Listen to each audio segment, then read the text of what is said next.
Fraser High School students, taking part in the PBS NewsHour Student Reporting Labs, were invited down to an art gallery near Wayne State to help record materials for an upcoming show.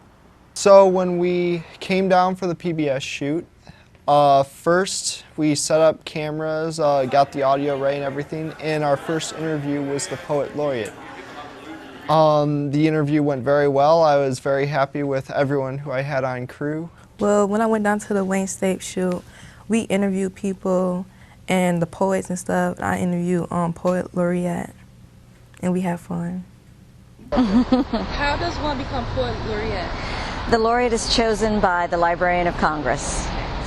Well, the project Where Poetry Lives is a series of 6 segments that I will do with Jeff Brown in the NewsHour. We'll travel around the country to showcase the way that Americans are using poetry in their day-to-day lives to make sense of various social issues.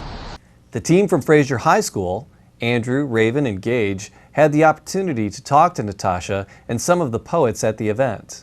The experience was good. Like, I think I'm getting better at it and stuff, and I'm learning as I go on. Andrew, having the most experience, led the Fraser crew and actually ran the second camera for PBS during their shoot under the guidance of PBS field reporter Mary Jo Brooks.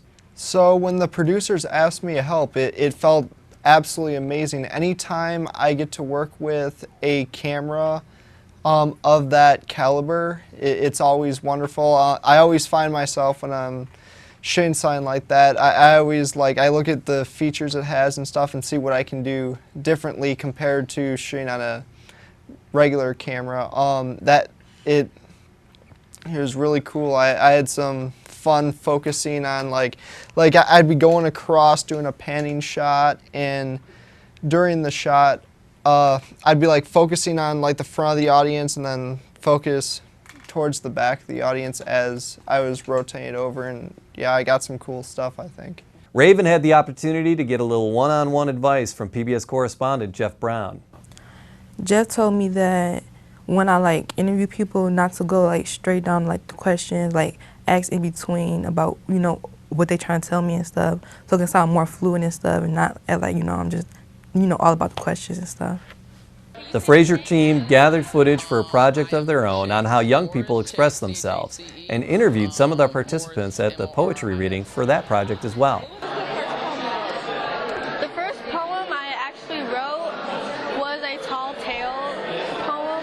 Something I learned in general, don't be afraid to talk to people. Just be very courageous in whatever you do. Just do it. For the PBS NewsHour Student Reporting Labs in Fraser and Detroit, I'm advisor Jamie Flanagan reporting.